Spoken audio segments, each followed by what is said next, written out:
Buenas tardes a todos y bienvenidos a Casa de América, tanto a los participantes que estamos aquí en la sala como a aquellos que nos están siguiendo por los dos canales de YouTube por los que estamos retransmitiendo en directo esta jornada. Por favor, tengan en cuenta que para la traducción en el español será 1 y al inglés será 2. Y ahora, sin más preámbulo, tengo el honor de presentarles al director general de Casa de América, el señor don Enrique Ojeda, que nos dará la bienvenida.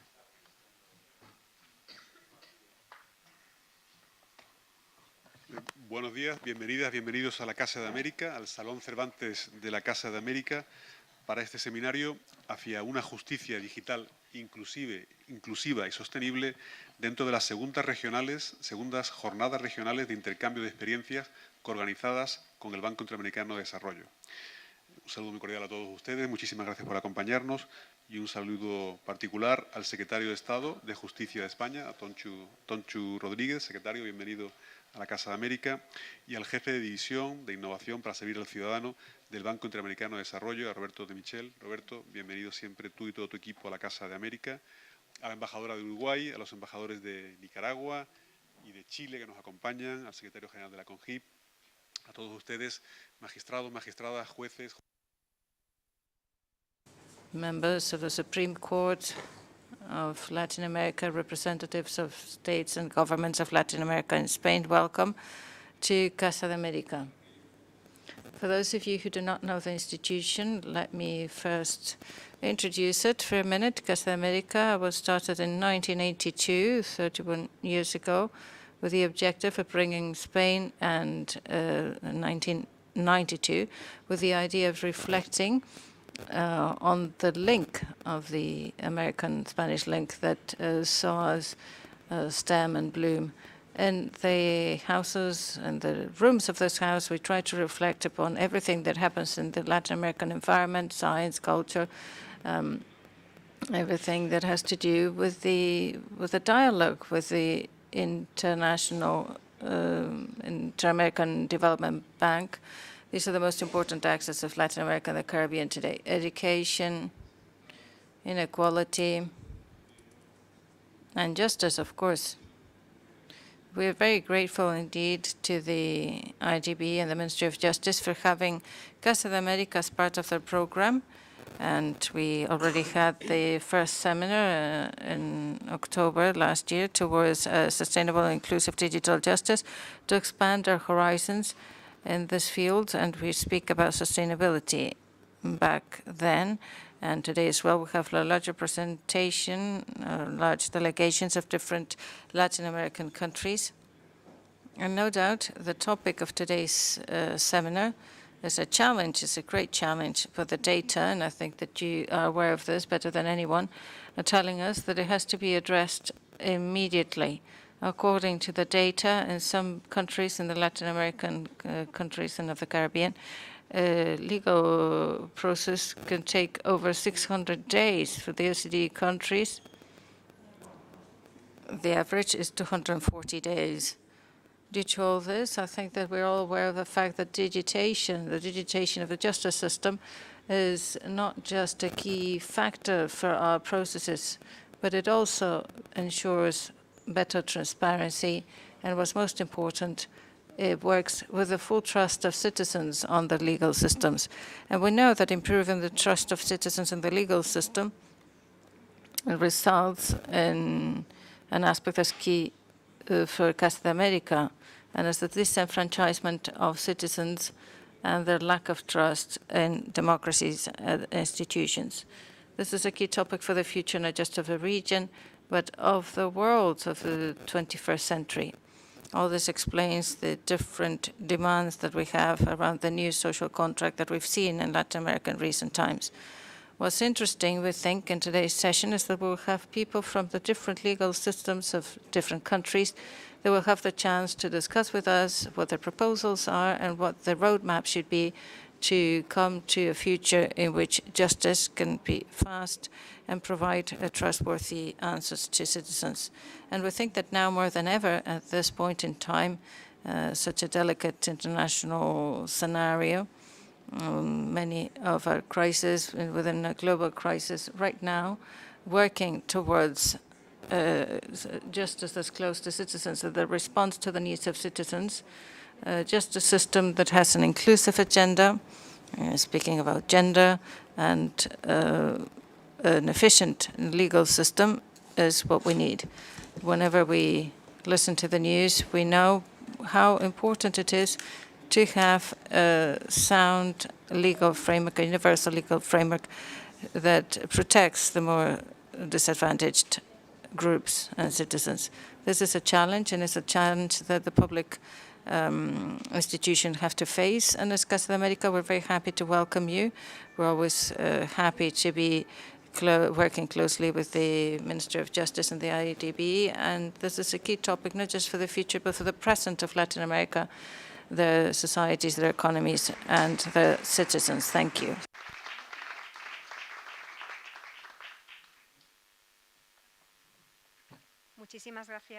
Thank you so much, Director, for your warm welcome and for this contextualization.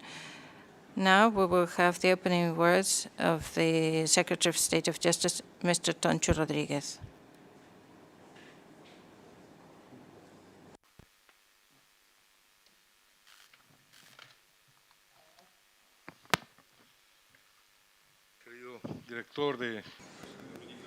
The Director of the Casa de America, Mr. Enrique, Head of Innovation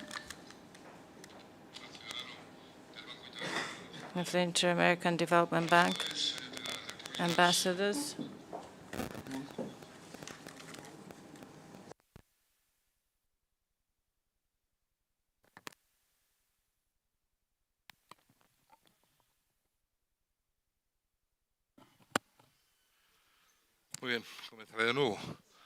we start again.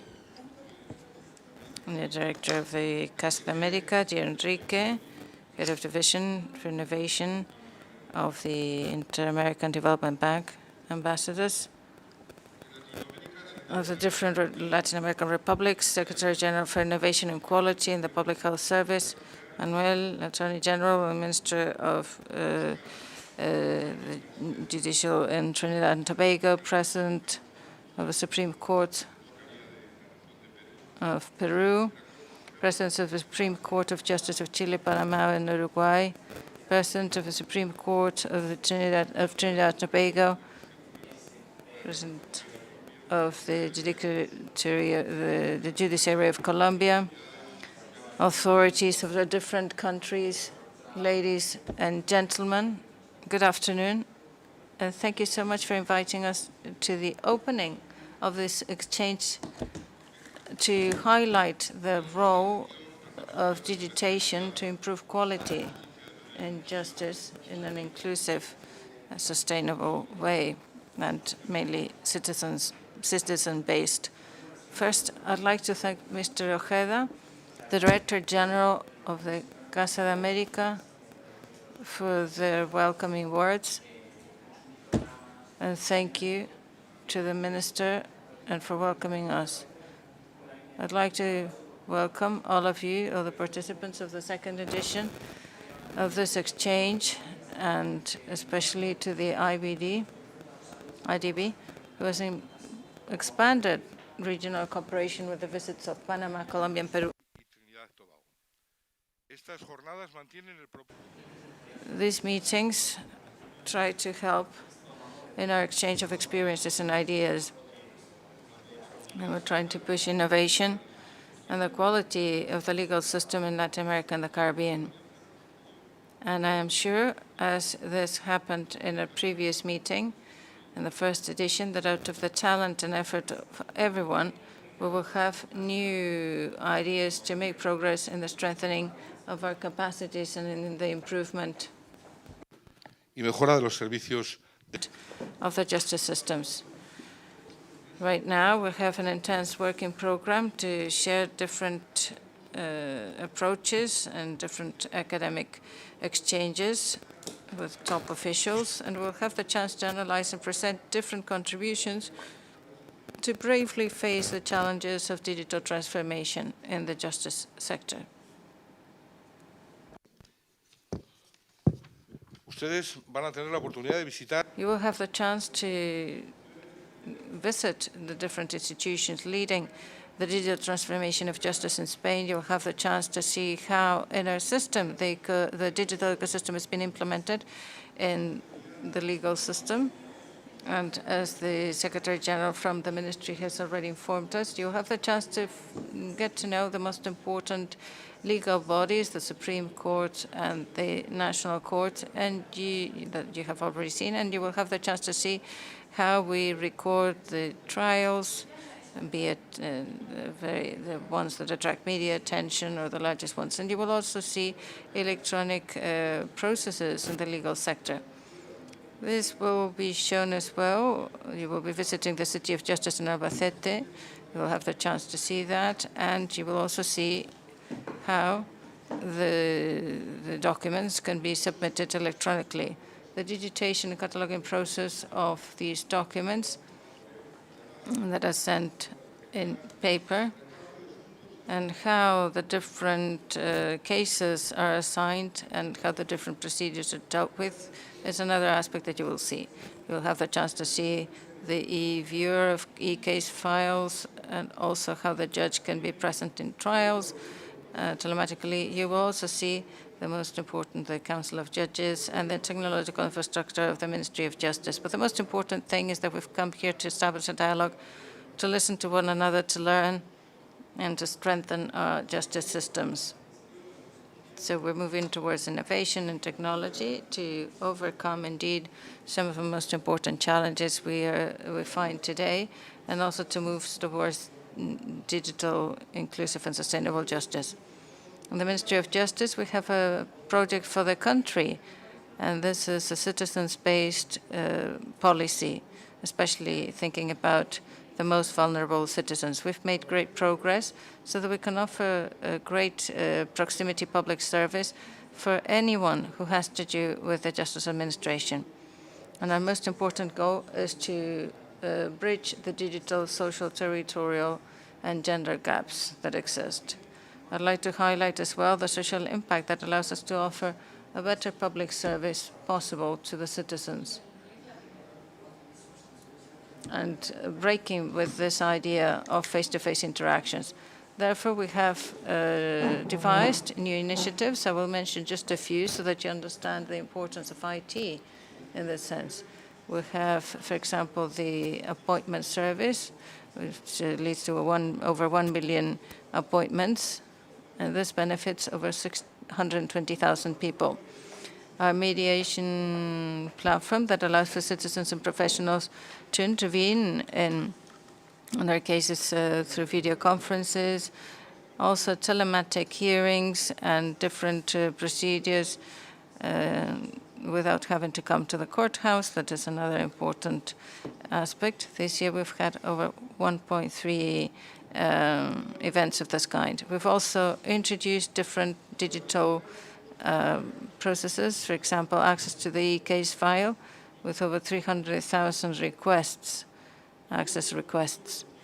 All this has led us to bridge the territorial and digital gap by preventing travel from professionals. And this also contributes to bridging other gaps, as I was mentioning before, and especially ensuring access to justice and preserving the articles set forth in Article 24 of our Constitution.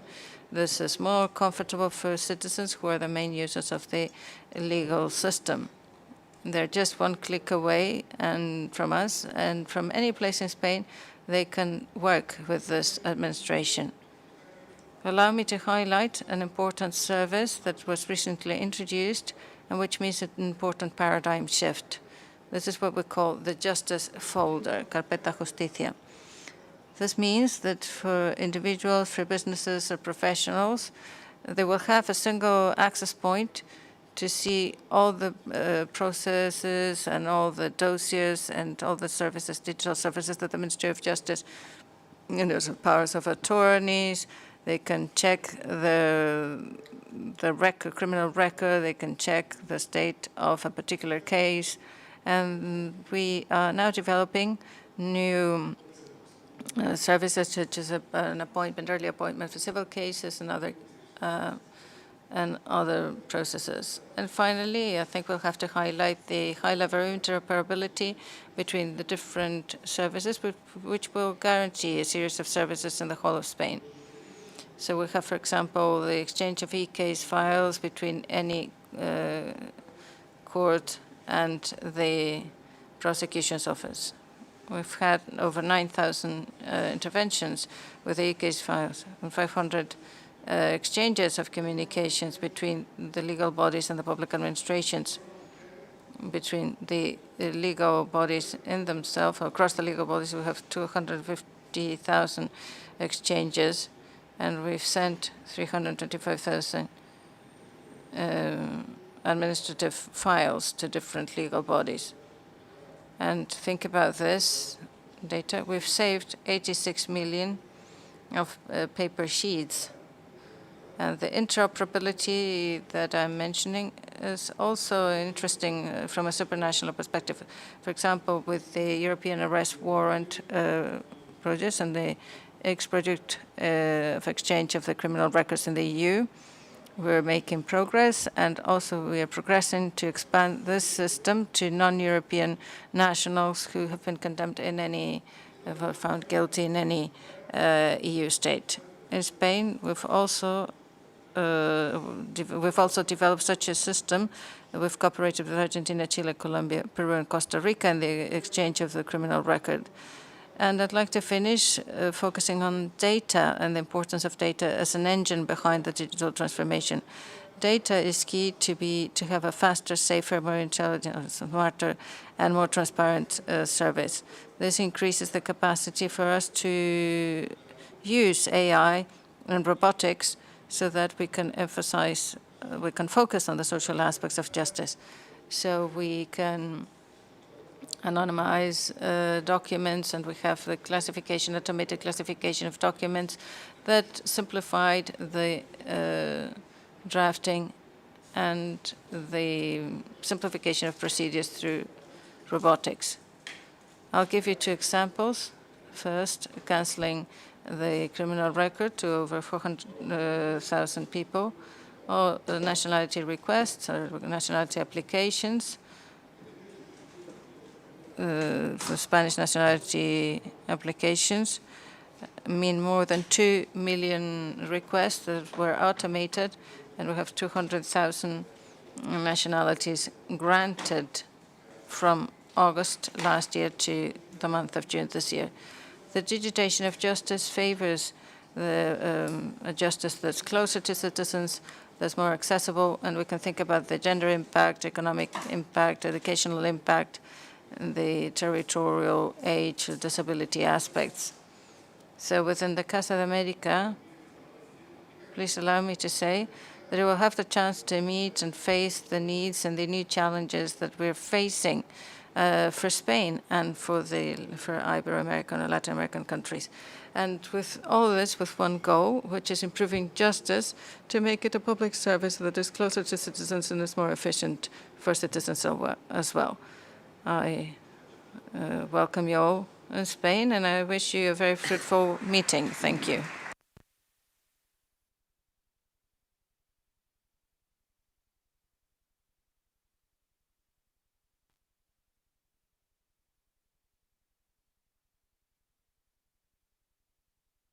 Secretario de Estado, Secretary of State, for showing some of the developments here in Spain and how they have contributed to an inclusive and sustainable digital justice, breaching the existing gaps. And now I'm going to give the floor to Roberto de Michele.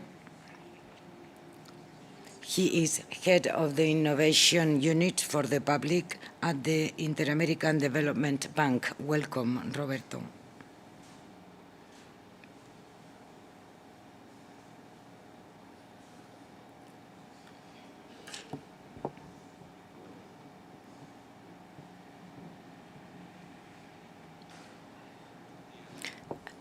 Good morning, authorities, members of the Judiciary at Latin America and the Caribbean, Mr. Enrique Ojeda, Director of Casa de America, Toncho Rodriguez, Secretary of State at the Spanish Ministry of Justice, authorities, diplomats, authorities from the legal institutions and other members of the delegation. It's an honor for us to open this session that will be one of the most interesting conversations in the public sector, digital transformation of the justice system, which is vital in a context where society is asking for more accessible, inclusive, sustainable, and transparent systems. I'd like to start my presentation highlighting the legal bonds of the Inter-American Development Bank with Latin America, the Caribbean, and Spain. This bond had an important role in the progress of the current legal systems, justice systems in both continents. Throughout our history, we've seen a fruitful exchange of ideas and legal knowledge, which has enriched our legal practices, has promoted the development of justice in our countries. This exchange has allowed the exchange of successful experiences, the adoption of innovative ideas, and this share innovation. To go on collaborating is essential to strengthen our legal and justice system to guarantee equality and access to all in Latin America and the Caribbean.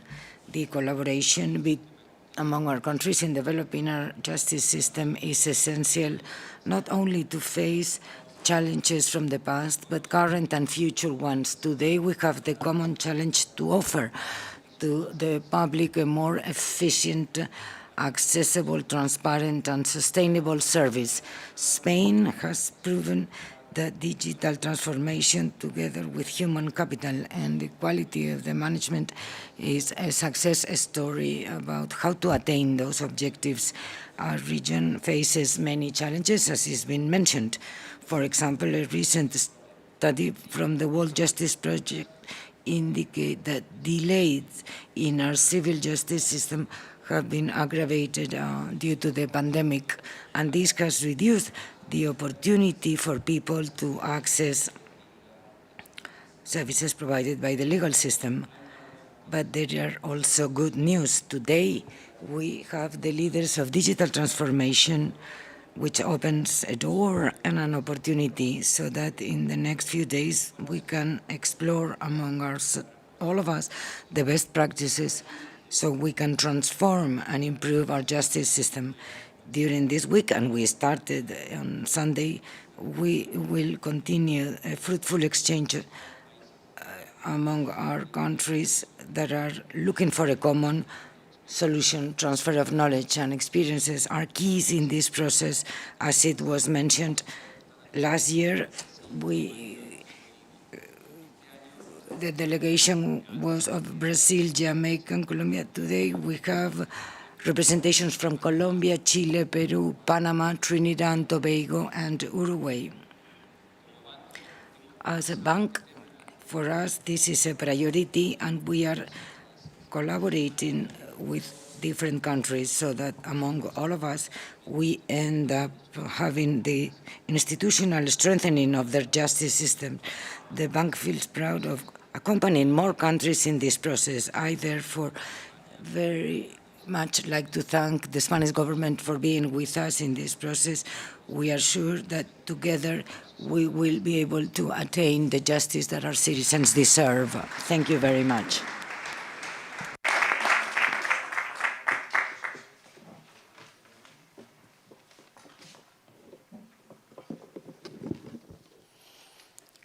Muchas gracias, Roberto, por mostrar. Thank you, Roberto, for speaking about the bonds we have with the Inter-American Development Bank and with Latin America and Spain. As the Secretary of State said, let us have a discussion on how to make progress on inclusive and innovative justice. Annie will be the representative of the Ministry of Justice, Manuel Olmedo Palacios, that will chair the first discussion panel of the two that we'll have today on the ethical and humanistic view of digital transformation of justice, including transparency and reliability. And I believe the rest of participants of this panel need to come to the stage, please.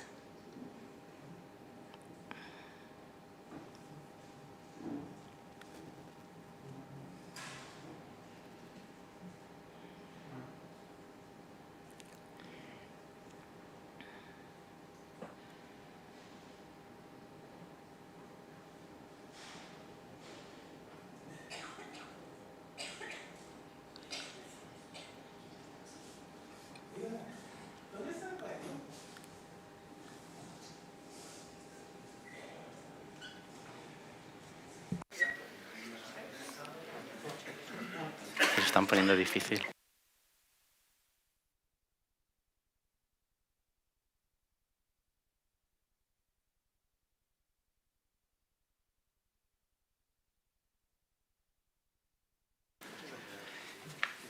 Bueno, yo voy a por orden de intervención. Okay, I will introduce you by order, okay? By order of presentation.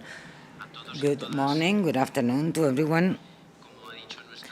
As our chairperson has just said, this is the time to have a conversation. This is the time to give the floor to the members of the different delegations of this interesting week. We started yesterday at the Ministry of Justice at Parcent Palace, then they went to the Supreme Court, and then they had a first contact with our gastronomy from Madrid, and today we continue at the National Court this morning, and now in this wonderful scenario, in this wonderful venue of Casa de America, and I believe that the visit was very interesting for most of us.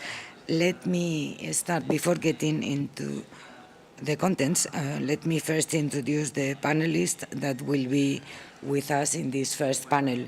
First, Dr. Héctor Enrique Lamamore, Judge of the Supreme Court of Justice in Peru. To my left, Gloria Lopez, Judge of the Higher Council of the Judiciary in Colombia. To my right, Reginald T.A. Armour, SC Attorney General and Minister of Legal Affairs of Trinidad and Tobago. And lastly, to my right, María Jesús Dier, María Jesús Fraile Martín, Secretary of Government at the National Court in Spain.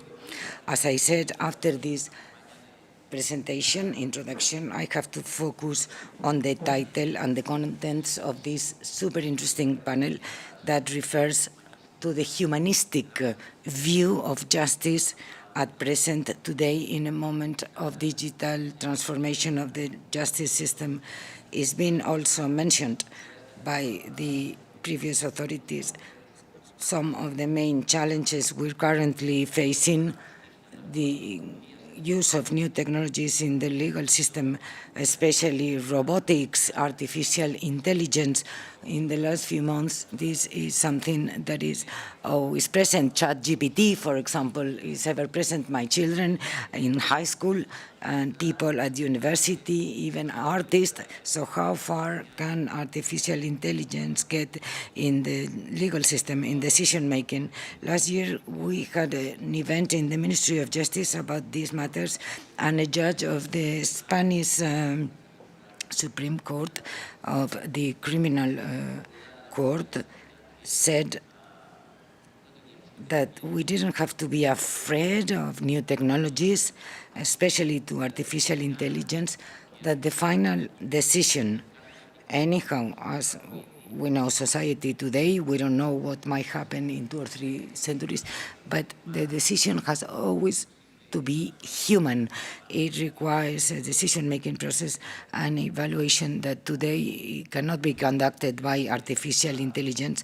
Artificial intelligence cannot escape from the bias introduced to it. Humans, we can contradict our own prejudice. We can go even against our own instincts on occasions, which is something that only humans can do, not machines. But until that moment, the decision-making, everything that can help into the decision-making process can come through automation or the proposal of different solutions. And in an exercise of intellectual honesty, the judge will have to decide. But we need to welcome this process. It enhances the work of courts that face the high rates of litigation that cannot be only tackled from the increasing more judges, increasing more public servants, increasing services. So therefore, we need to reorganize existing services and enhance the task of the judges with those, or with the use of those new technologies, leaving always the final decision in the hands of our judges. As a magistrate, I can speak about this from this viewpoint, as I said, from this humanistic viewpoint that is present in this panel. So I will ask you a few questions. I will ask the panelists a few questions, and please stick yourself to the time allotted. It's not much, just 5 minutes each.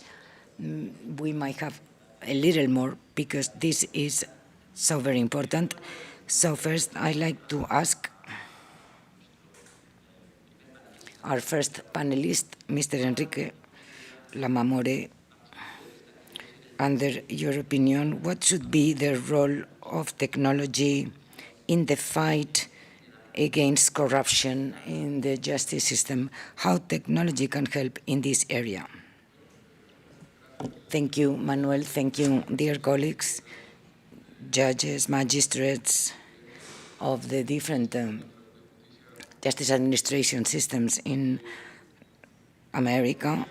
Technology is an instrument, is a tool that enhances communications, makes people's activities more transparent, and give you the possibility to collect and gather information.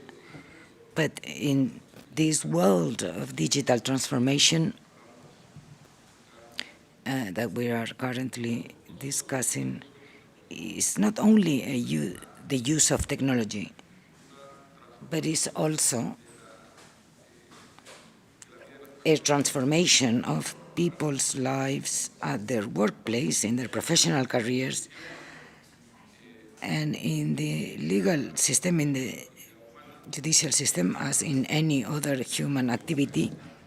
Every change in our daily life will always find some resistance, some reluctance, because we just like inertia in a way, and because technology always gives rise to a radical change in the way we work with our files, we might find sometimes strong resistances to it. So the first stumbling block we need to overcome is those resistances. Some might say that those resistances can only be overcome through training and information. But in Peru, we have found out that on top of this, those resistances might be overcome using technology itself that initially might give a positive sign. And of course, along training and information about the benefits of those tools, resistances might end up disappearing.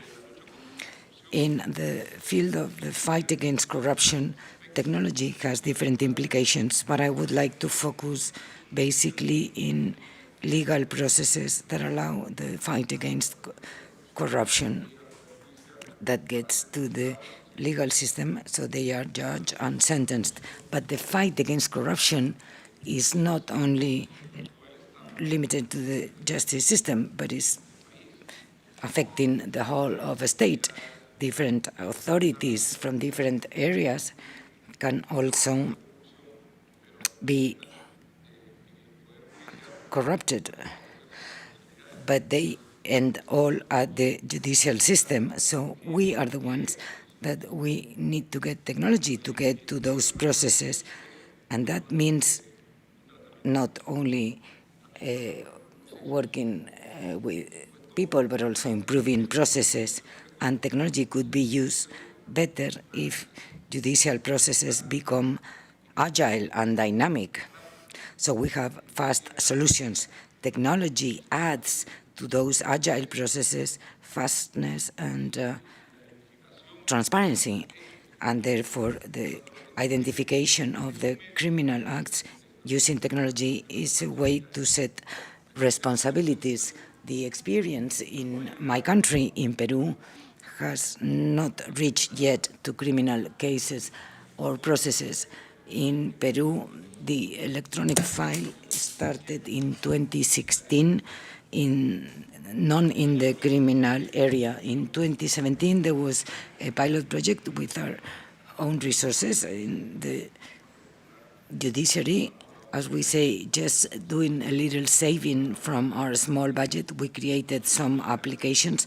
Some are similar to the ones you have in Spain. You use LexNet, we use MESE. Part is electronic notifications, and electronic communications are separated. We have a viewer, so we can see the file, and of course, electronic signature is a reality from long. This electronic file with different features started in 2017.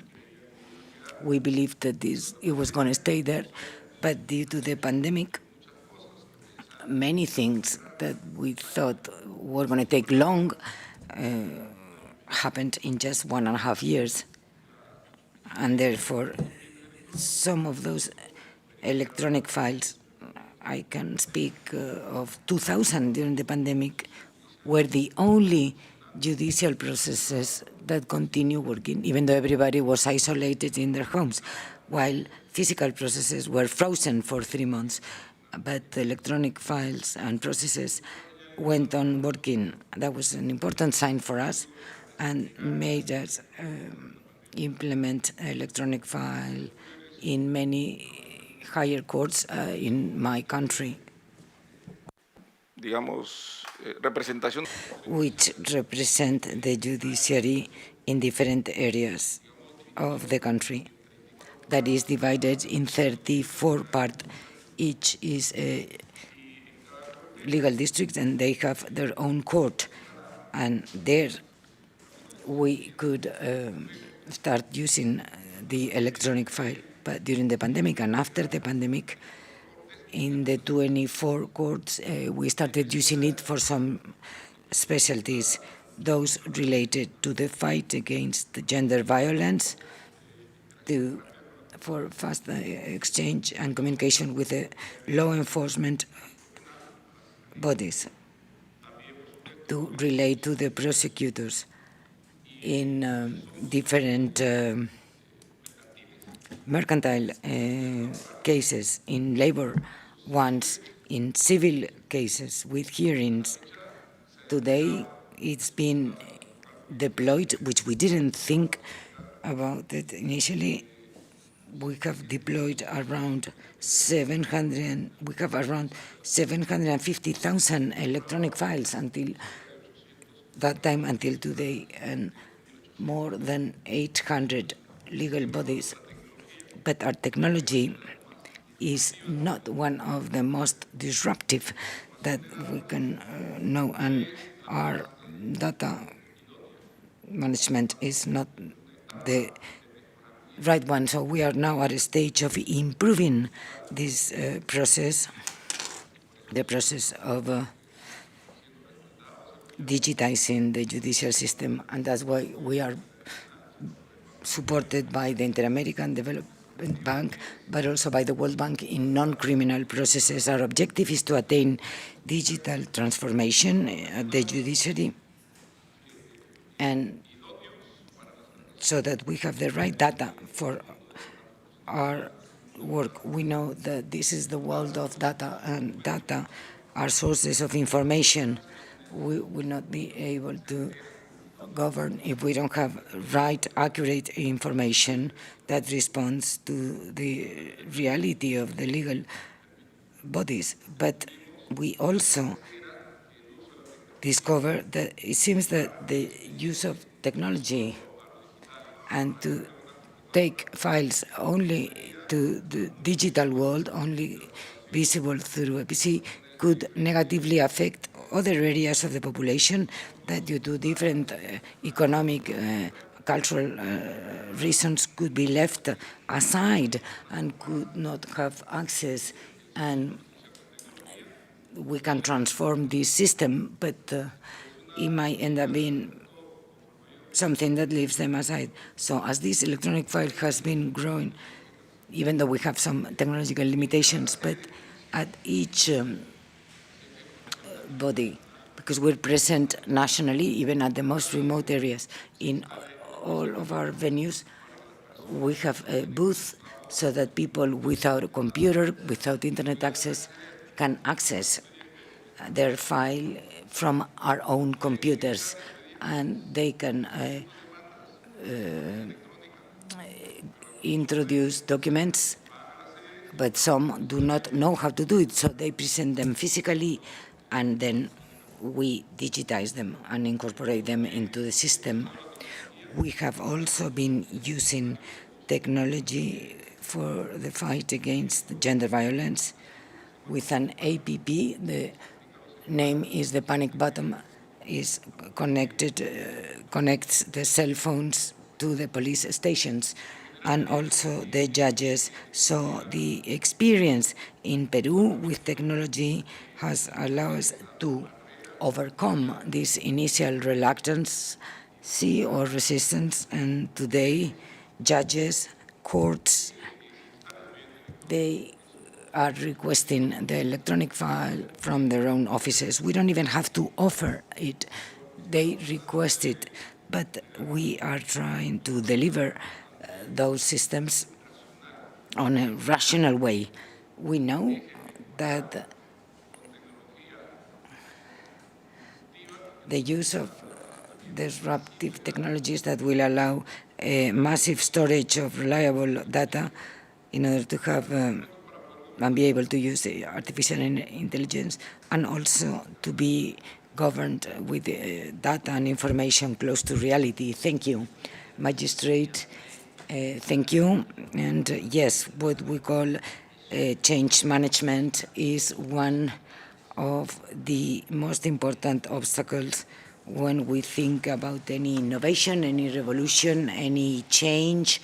And in this regard, as we were discussing during the cocktail, in a visit to court that we managed, not as beautiful as the one you will visit tomorrow, we will show you a building that started last year,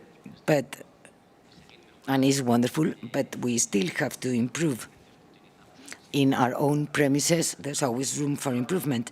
But we were visiting a court office, and there was no one single paper. It was all super clean. It was the 21st century. It was fantastic. And then we went to the court just in front, and it was like going back 50 years. Why, if the electronic file is so present, why they are not using? And a civil servant said, well, the judge likes everything on paper. That was their response. So the only solution was just to get rid of the printers. We have started doing so in the Ministry of Justice. So we don't longer have printers at the Ministry of Justice. So we are the first ones to do it. So they don't accuse us of having printers in Madrid. I mean, you always need to have one printer at least, because it's important to be respectful to everyone. But in managing change, we need to be serious. The next question Y amiga magistrada. for our colleague and friend and magistrate, Gloria Lopez. My question is the risks and ethical considerations. I mentioned a few, but related to the implementation of digital solutions. The magistrate already introduced one. We cannot open a new digital divide. We have already many, and we need to close them with technology, not open new ones. So I'd like to know your viewpoint when improving transparency and integrity of the justice administration. So what are the risks? Thank you, Manuel, and thank you all. Thank you, Mr. Rodriguez, for opening their doors, and Mr. Ojeda for being in this beautiful venue. And I will make some comments that are related to the ethical principles present in society, and they are related to human behavior and rules. This is the only way we can really have justice and peace in society. Now, digital transformation, its purpose is to change those behaviors, as you explained in different examples. In an office, offices, some paperless and some others full of paper. That also happens in my country. But digital transformation means to adapt, to change the environment, to go through some training process, but ethics should be present to guarantee not only for civil servants or judicial servants, because they are comprehensive systems, so they have the trust that the information they have, even though there are differences among different countries, but the young judges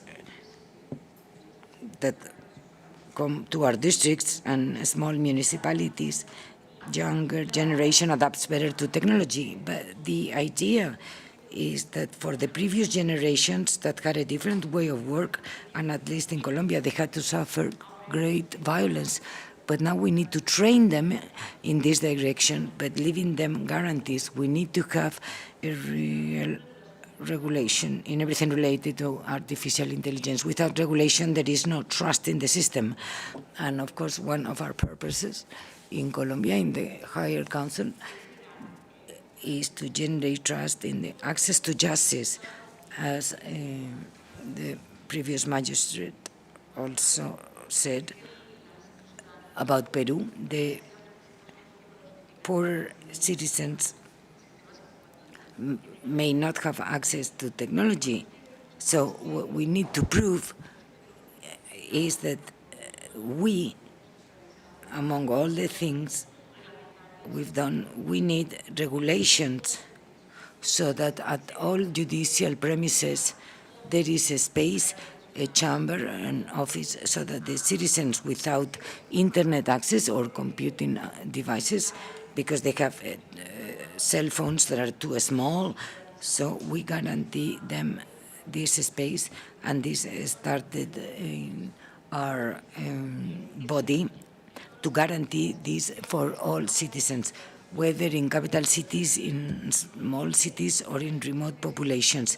Taking into account that on many populations we don't really have so much internet coverage, so the only way is to have standalone systems, And in Colombia, we have two systems now in the contagious and administrative law that is creating some difficulties, but at least we are training the people and making the necessary adjustments. This is just an ecosystem.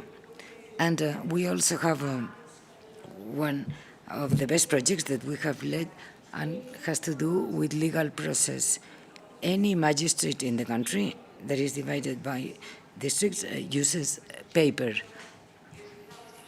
And this is restitution of land due to armed conflict. The whole process from the request, especially for women, young women that are now requesting the lands because they were deprived of them during the conflict. All this process is now digital, from the request of the land until the orders to the executive, so they comply with the judicial order. And now we're also implementing a system, and the International Development Bank is now opening the way to make it more modern and agile, so we don't make the same mistakes as we did in the past, which will guarantee standardization and trust in the justice system. We need to educate the public so that they can trust the system and they can have a justice system closer to the public, and the citizens might see and have information about the process at all times.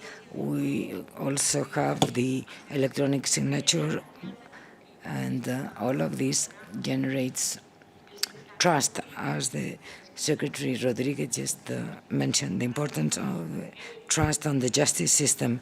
This is our goal, and this is what we are learning, and we're very happy to learn from Spain and from their success stories so that we can then implement them to Colombia. Now, two magistrates have stressed on the same idea of creating safe spaces, secure spaces or areas at the court offices, so that those citizens that cannot have digital access, they can do it from the court place. This is important, and it's also an element where the attorneys might also have a lot to say. The citizens can go to the courthouse to get to know about their file, but they can also do it with their lawyers. And this is an element that empowers lawyers. In addition to their traditional role of legal advice or counsel, they can also be the link, the access to those technologies, because we're living a fast-changing world, and from one generation into the next. And I can give you an example. My mom, she's retired, and I do her income tax every year. And she asks me to print out the result, because for the last 50 years, she has a folder where she has the printouts. She just has a pension, but she wants to have it printed. But my son, he's going to be 17, and he needs to get a transport card, and I asked him to go to metro station with a photograph, and he asked me, do I really have to go physically there? Yes, you have to go with your ID. And he said, Dad, we are on the 21st century. Of course, he accessed and he discovered he could do it online. So this is so fast as a change, without ignoring the importance of economic and social factors, especially in relation to the underprivileged groups of the population. So we need to make all the necessary effort to give them a universal access to justice in equality conditions. Question is addressed to Reginald. Armour, thank you for being here with us in this mission, in this seminar.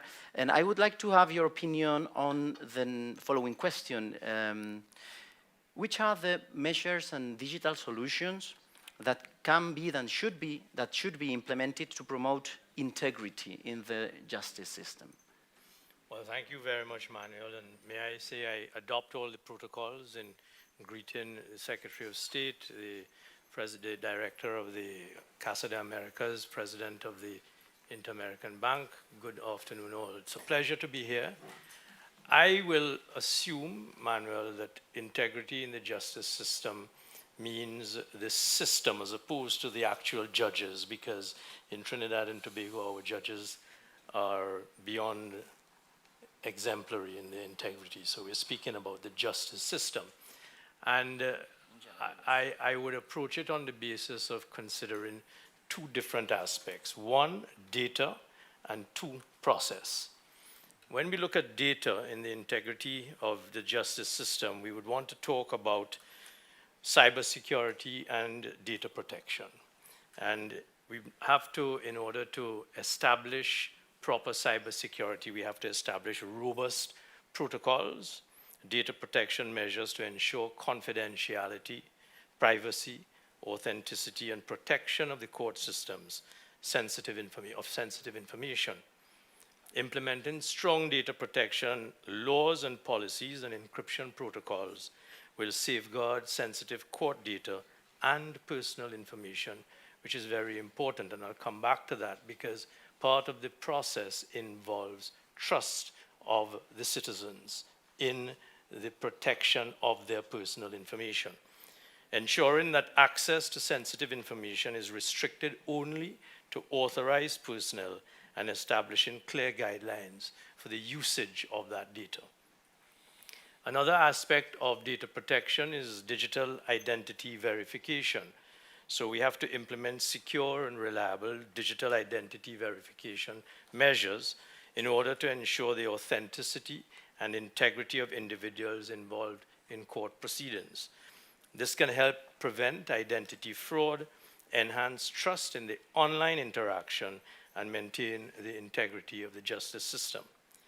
When we come to speak about process, we can focus on a number of different things. Increased accessibility, which is very important. Access to justice is one of the pillars of the European Union's basic infrastructure for digital justice. It is one of the pillars of our common law system of justice. And if we are going to substitute access through the physical in-person presence through digital access, then that access must be as easy and as free and available as possible and trustworthy. So we must create physical, we must create the need for less inconvenience. We must ensure equal opportunity for individuals to access our court services, access legal information and dispute resolution mechanisms, regardless of their location or their socio-economic systems. And one of the things that we have done in Trinidad and Tobago is part of our digital outreach. And we were very fortunate in the pandemic period to have a Chief Justice who was very proactive. And he's here with us, and you will hear from him in due course. We introduced virtual access centers. So we actually built out remote locations outside of the formal courtrooms, which gave the customers the ability to go into these located remote centers and get virtual access to the court system, get virtual access to court documents, get virtual access to birth certificates, marriage certificates, through a digital process that was secured by a robust data protection system. We also, as another example of our digital build-up during the pandemic, we went out to the prisons and we took the 60-foot-old containers that ship goods across the Atlantic, and we converted those containers into virtual courtroom hearings so that the prisoners could remain in the courtroom and be in contact, reliable contact with the judges who were located 60 miles away in the courthouse by a very secure, reliable virtual system. And therefore, the trials were able to take place during the pandemic with the prisoners in a newly created virtual courtroom in the prisons, fully equipped with the technology, talking to the judges assessing witness demeanor, prisoner's demeanor, and with their lawyers present in the courtroom, the virtual courtroom with them. So access is very important in terms of building out that confidence. And another part of it is, of course, transparency and accountability, digital solution transparency by providing public access to court records, case information, and judicial decisions, promoting accountability and allowing scrutiny of the judiciary's actions. Because again, we have to emphasize that the people in the street, the man and the woman, must have the trust in the system and in the judges who are administering the system and in the technology that is giving them access to the judges. Timeliness and efficiency, digital solutions streamline case management, scheduling, document processing, reducing delays and backlog, fostering trust, and minimizing opportunities for corruption or undue influence. And we also have to have a system of continuous education and outreach so that we have the judiciary going out into the public remotely and engaging the stakeholders. So, for instance, we provide comprehensive training and education programs for judges, and I'll touch on that when I say we, because there's a distinction that I want to make between our common law system in Trinidad and Tobago and the civil law system here in Spain. So the judiciary provides education programs for judges, court personnel, legal practitioners on digital ethics, including the responsible use of technology, privacy considerations, and potential biases in the digital system, fostering a culture of digital ethics and integrity throughout the judiciary, collaborations with digital ethics experts so that the digital ethics experts can teach those of us who are using the digital technology to establish robust ethical systems, and stakeholder engagement. So one of the things that the judiciary has been doing is involving stakeholders, going out to the public, legal professionals, non-governmental organizations in the decision-making process regarding the digital transformation of justice, soliciting feedback, conducting consultations, creating channels for public participation to ensure that digital solutions align with ethical principles and promote integrity in the judicial system. Because altogether, as one of my colleagues said earlier today, when you are introducing new systems, you have to ensure that you introduce new systems in a way in which the public acceptance of those systems is well-founded and therefore confident. And the point that I want to make in relation to the difference in our common law system to yours, in Trinidad and Tobago, as the Attorney General, I am a member of the executive of the government, and I provide a conduit of communication between the executive and the judiciary. But the judiciary is entirely independent, constitutionally guaranteed independent of the executive, and significantly to the extent that the executive provides financial support in its budgetary allocations for the judiciary. The entity that has undertaken this challenge, and so far very successfully, in building out very creative digital justice systems and processes is the judiciary itself, led by our Chief Justice, who, and I know I'm going to embarrass him, before he became a lawyer, he's an engineer. So he's an engineer and a lawyer and Chief Justice. He understands processes and he understands the dynamics of ensuring that those processes that we are now introducing, the digital justice system, is a strong, robust, data-protected system. And that's our approach to digital justice. Thank you. Thank you very much for such a comprehensive and accurate answer. Desde luego una respuesta muy completa que añade. That was a comprehensive answer, and that mentioned some topics, such as, for example, secure access with integrity, but you have introduced new topics, such as, for example, data protection in itself, personal data, and the confidentiality of the communications of people with the justice system. And IT is both an opportunity but a risk at the same time. And now our last panelist, Maria Jesus, welcome. I know that you had the chance this morning to welcome colleagues from the different delegations at the National Court. And I'd like to ask you something that's closely related to the things that the Attorney General of Trinidad and Tobago was mentioning. He explained how they had established consultation processes with citizens, with professionals, so that there's a better development of IT. And my question to you is also in that respect. How can citizens and civil society organizations actively participate in this process and pushing for more transparency and integrity in the justice system through the digital transformation?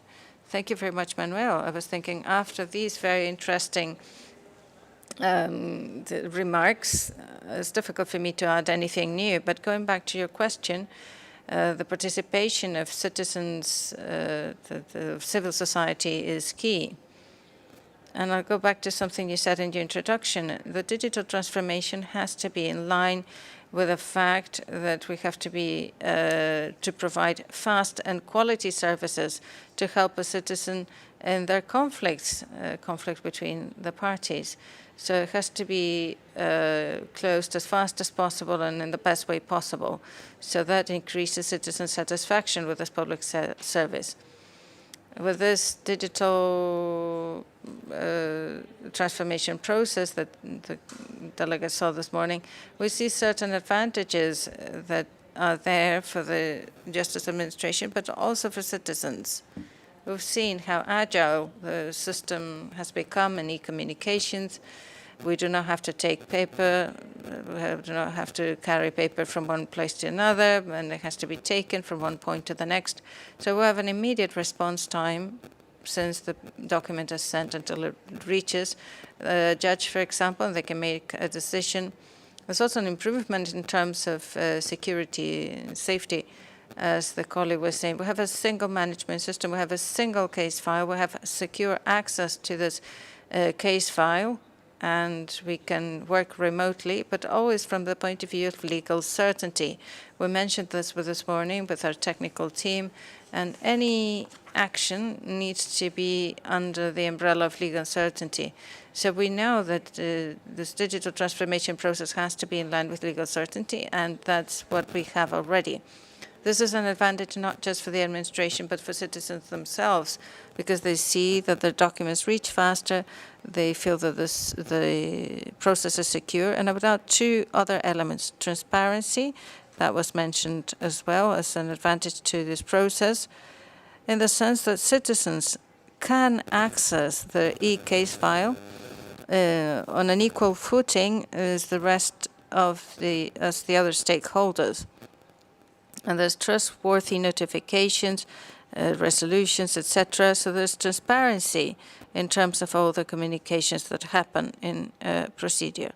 And then we have digital innovation, accessing justice for any action without having to travel and be there face-to-face is an advantage for the legal administration and also for citizens so that they can get their answers. I think that in the end, we have to think that justice is a public service and it has to be citizen-focused.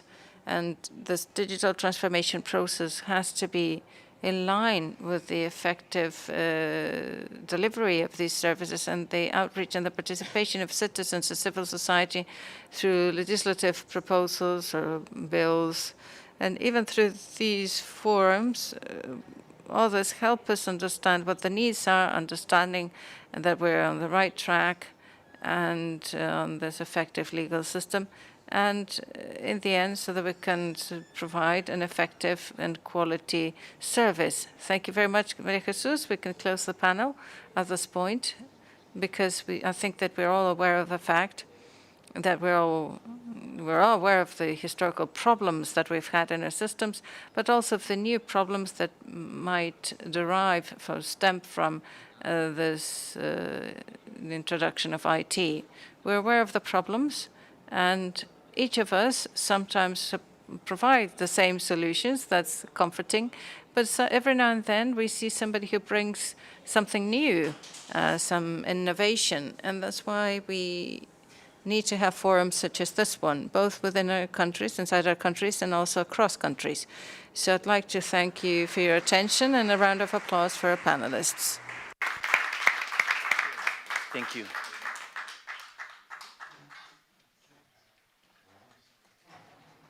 Muchas gracias, Manuel Olmedo. Thank you so much, Manuel Olmedo. Thank you to all the panelists. I'm sorry that I've printed out my notes as we were criticized for that. Okay, well, we'll move to the next panel, which will be chaired by José Luis Hernández, a senior advisor for the Inter-American Development Bank.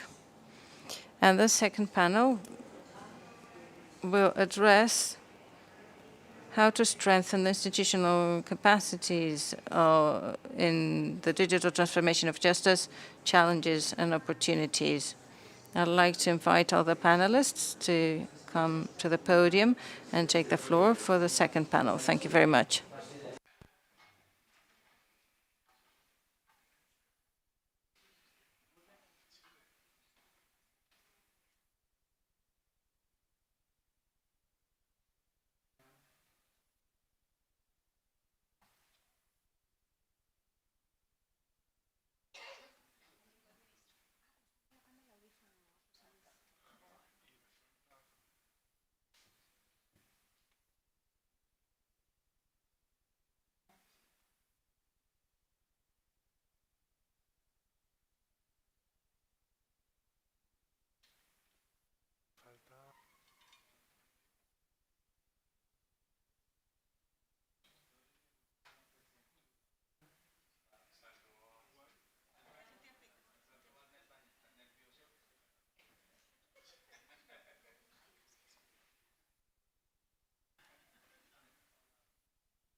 Muy bien, pues si ya estamos todos, podemos empezar. Buenas tardes. Okay, so if you're all set, good afternoon, and thank you to all participants here in the room and those who are following us through YouTube and on social media. Good morning to our Latin American listeners. We have a great panel today. María Eugenia López Arias, who is the head of the Supreme Court of Panama, and Doris Morales Martinez, who is the president of the Supreme Court of Justice of Uruguay, Mr. Ricardo Guzmán, Director General of the Judiciary Power of Chile. Oh, sorry.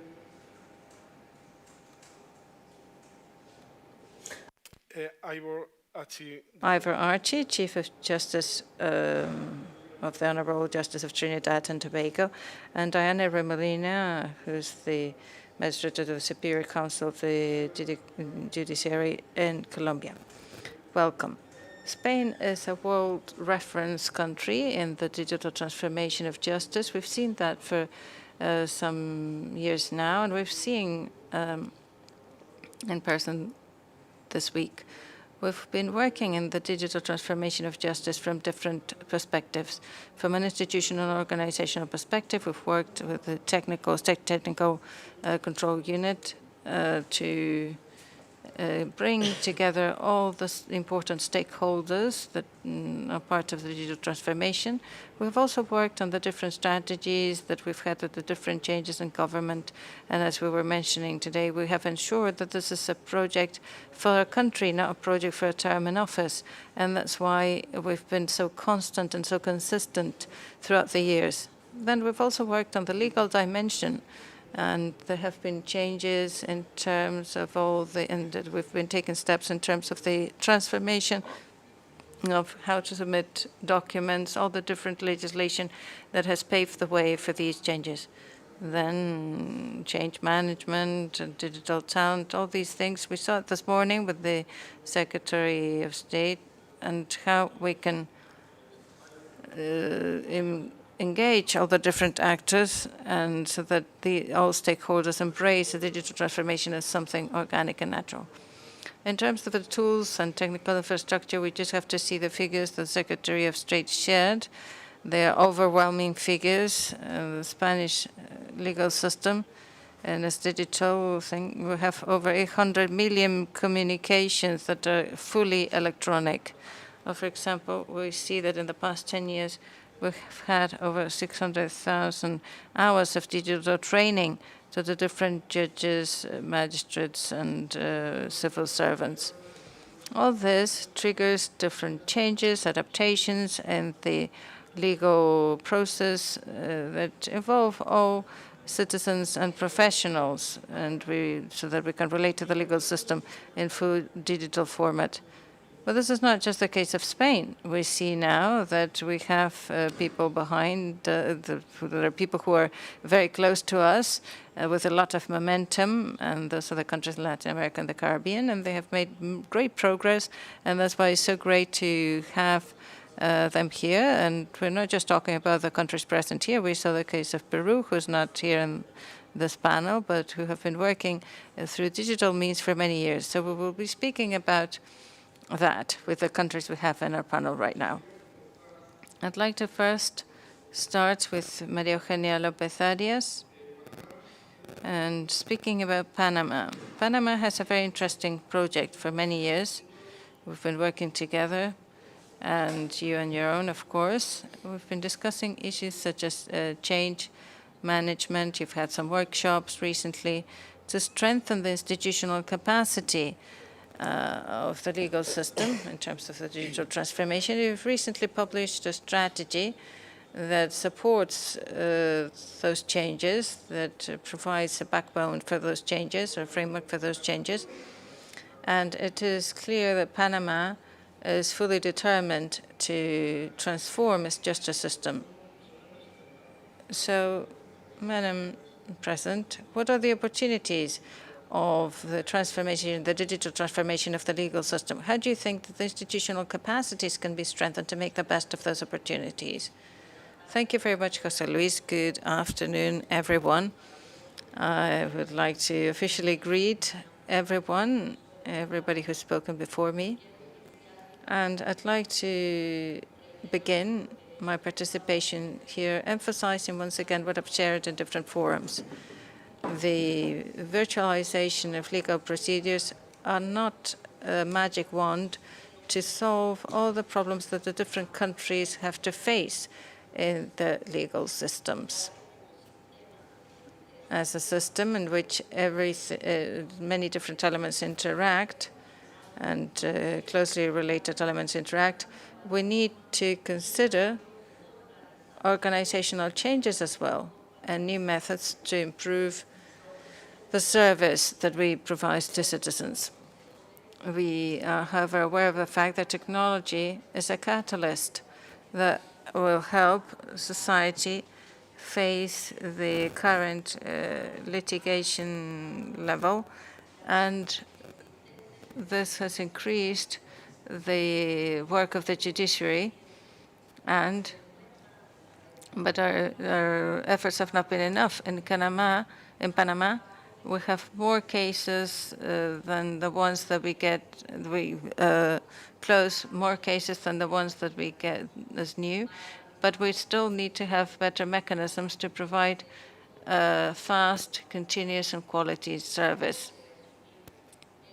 To summarize the impact that the new measures have had in terms of IT, I could mention that we've had more accessibility to justice. Justice has become more accessible thanks to the digital channels to lodge a complaint or to exchange different procedural documents, to check or review the case files that can be done 24/7 from any kind of device that has an internet connection.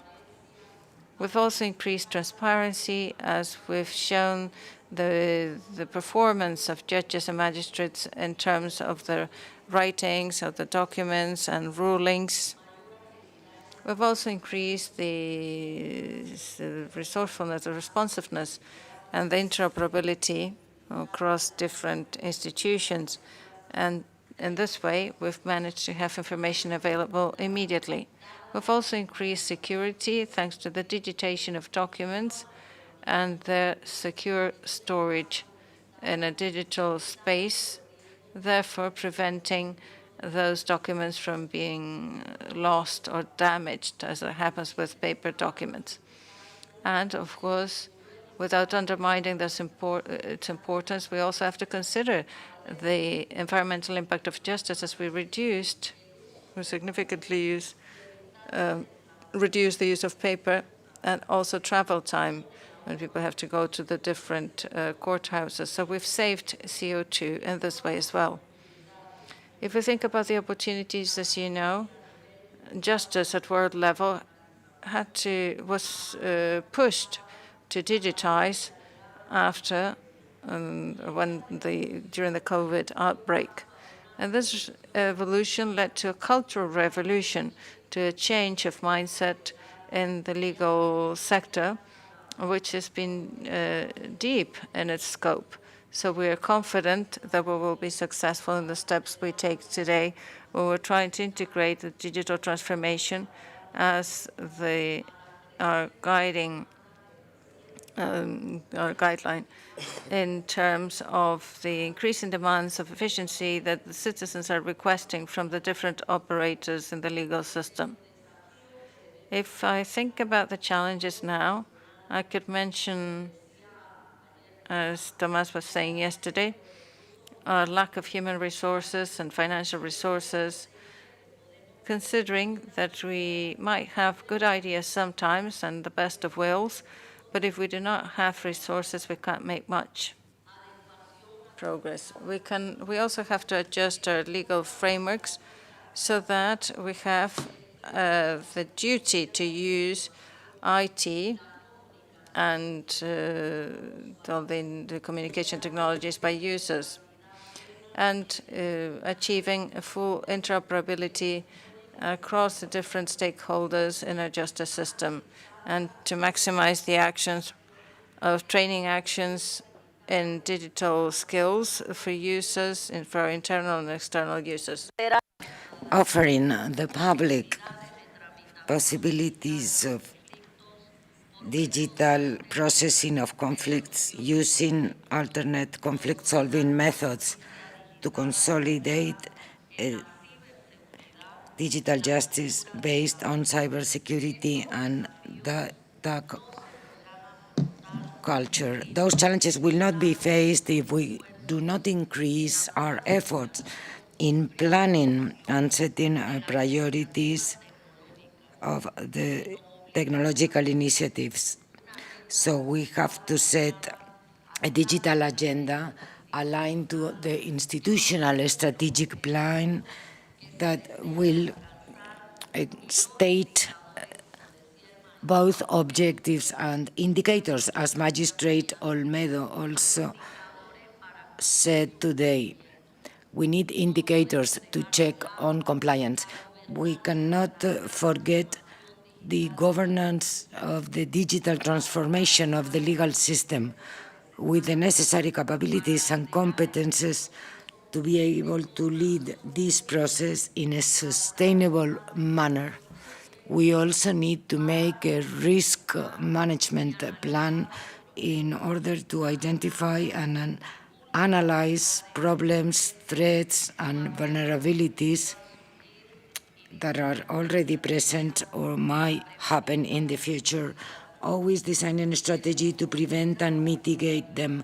If we wish to offer the citizens an efficient, agile, and accessible and transparent justice system through the modernization of our judiciary, we need to manage change with a clear view of the transformation process, always stating its urgent nature, and the final benefits, always leaving an open communication channel that would disseminate information about the success attained. As many experts have already said, success is a great motivator. So to have good results will counteract the reluctances. I would like to conclude my presentation expressing those points that might be important for Iberoamerica and might be useful to strengthen our capacities in the digital transformation of justice, creating spaces in different judicial fora to discuss about the new trends about digital transformation of the justice system, whether internationally or nationally, always sharing experiences with other legal bodies or entities, and also at a national level with all the stakeholders related to the legal system, the legal community, and the civil society. Always integrating in our institutional portal the digital transformation strategy, and also with the use of the portal and social media to have an ongoing communication of all the progress attained after the implementation of our actions in this regard, to promote with other judicial powers the development of a portal that might centralize all digital agendas, all initiatives that have been implemented and good practices identified to strengthen our international cooperation areas, so to promote collaboration frameworks around the modernization of the justice administration system so that we can benefit from the opportunities that come from other legal powers, cooperation entities, and some other countries through their embassies and legal representations. Thank you.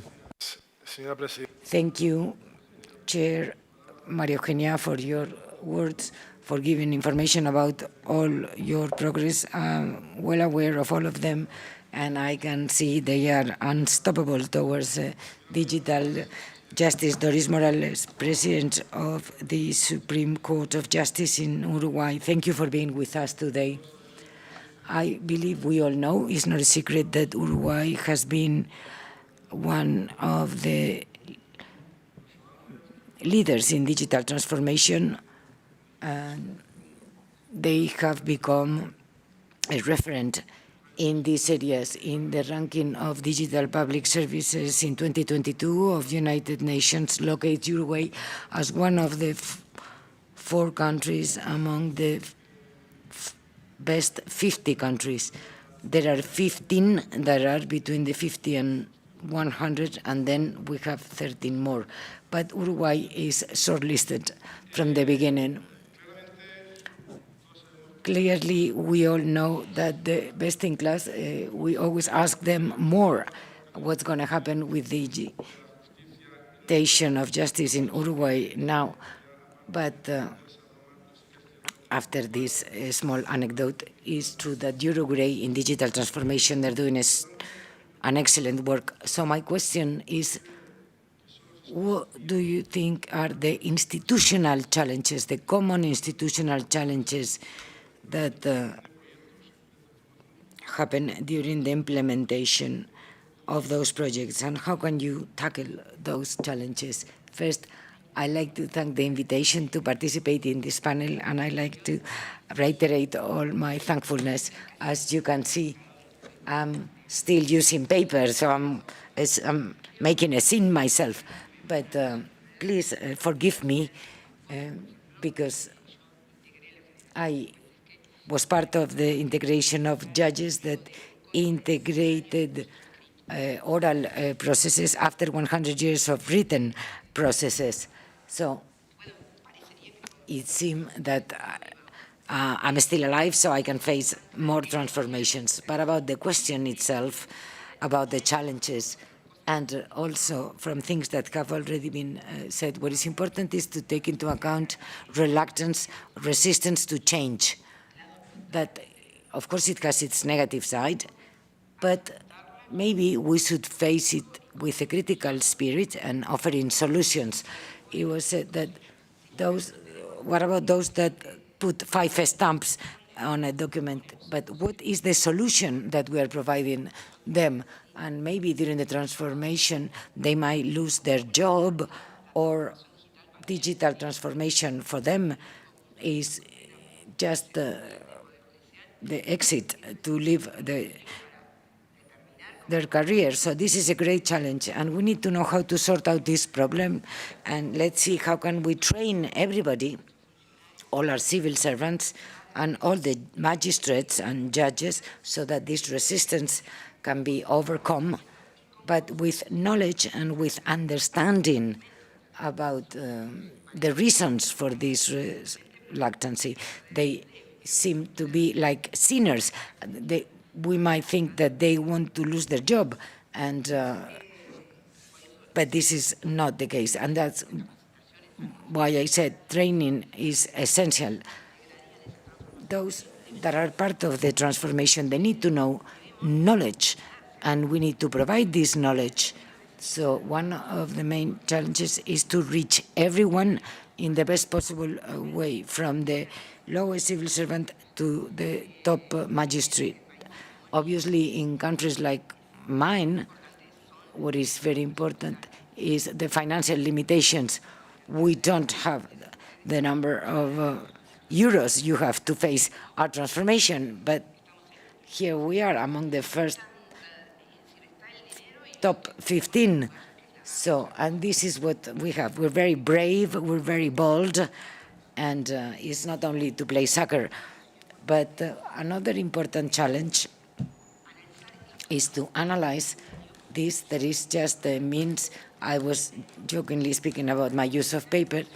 Digital is also a means, but I am a judge. I've been a judge for 40 years, and I am a member of the judiciary since I started. I was appointed by seniority as a judge. So in this transformation, we have the duty to analyze that the means should not be the end. The means should be so that we realize the main principles of the rule of law, of democracy, of equality, the fundamental principle that is the access to all of a fair and fast justice system, which the digital seem to be capable of, and this is in the minds and the hearts of the magistrates. We can have wonderful technological systems, but if we don't keep those principles, and if to keep this flame alive, the flame of the principles, not only to be praised here in Spain because we are in this ranking, but the response to the question is to get to a comprehensive approach of this that needs training and also a critical analysis, a multidisciplinary analysis with the non-invasion of other areas for those that do not have the necessary competences. I respect very much those that are good at computing, but those that know a little bit about the law, we need to be, let's say, also the light that guides in the implementation of the law, and not so much on the means by which the law will be realized. Our task as judges is that the law should triumph and the means should be the right ones, so that the principles of democracy, the principles that guide the judges, are always favored by this digital transformation. It wouldn't be really useful to have the best budget for IT or the best system if a few were left aside, whether the civil servant that didn't want to use technology as someone that is living in a remote area in Uruguay and cannot access the system.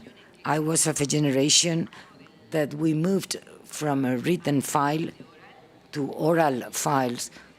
We wanted to include everyone, and people wanted to see the judge face to face. And then I had to tell them their rights. We shouldn't lose this. Obviously, I'm speaking about a very small country where it's quite easy to be together face to face. But those lights are the ones that should guide technological transformation. So that the light of the law is present everywhere. Thank you, Mrs. President.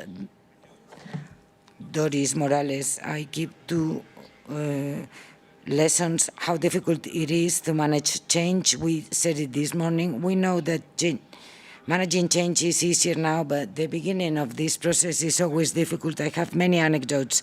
I could write a book. I was expelled from a court house because we were implementing the electronic communications. I was expelled. And another person crying said, you are eliminating my bread and butter. But this stage is more or less gone, and we are in a better one. And the idea that it's a means and not an end, and if we refer to this guide, Digital Transformation, published by the Inter-American Bank not so long ago, and we see how the importance of governance, the regulatory adaptations, managing change, digital talent, all of this is for the new digital processes. And thank you very much for your comments. Mr. Ricardo Guzman, General Director of the Judiciary in Chile. Now you have the floor. Now I gave your name correctly and also your title and position. Thank you. Chile, another country that is really doing a good job in the area of digital justice. In fact, the law 21,822 from 2015, 3 or 4 years before the state digital transformation law. And that says a lot about the digital transformation and justice in Chile, that 4 years before, which is not normal, before the state transformation, already they were dealing with digital transformation. Their virtual office is already a reality, and they use electronic means in an interoperable manner. In this context, I'm happy to say that quite recently there's been a loan approved between Chile and the Inter-American Bank, $100 million to go on working on their digital transformation, and we will work very hard to go on in these projects in Chile in digital transformation, especially transformation of justice system. Ricardo, what is the role of managing change in strengthening institutional capacities? Thank you, Jose Luis. First, I have to say that for me it's an honor to be here in this panel in front of all those countries that are participating and their high authorities. So I would like to very warmly greet you, all participants in this Casa de America, and of course all the authorities from Spain, that is our host. Thank you. And I wanted to say it before I speak, because we don't have many opportunities to say so in public. I'm just going to speak about 3 sources to explain how we are facing this digital transformation process and how we're managing change. And I will speak about a process that has nothing to do with digital transformation. In 2015, the judiciary enacted a law where all processing had to be electronic. So from that moment, all files had to be digital.